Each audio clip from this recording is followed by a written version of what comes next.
ГСП онлайн. Городские новости сейчас. В понедельник Ухтинский музей ликвидаторов техногенных катастроф снова принимает гостей.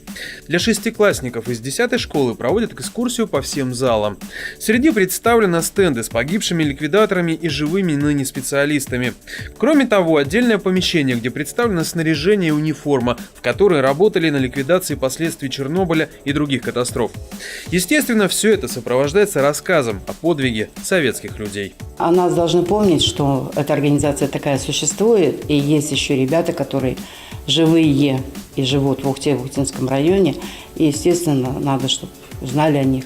Если мы, допустим, не будем эту пропаганду делать, то о нас вообще забудут. Ухтинский музей ликвидаторов регулярно организует экскурсии для школьников. Вот и 17 апреля следом за 10-й школы придут ученики 5-й.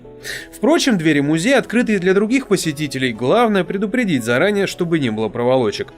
26 апреля в Ухте пройдет тематический вечер к 31-й годовщине аварии на Чернобыльской АЭС.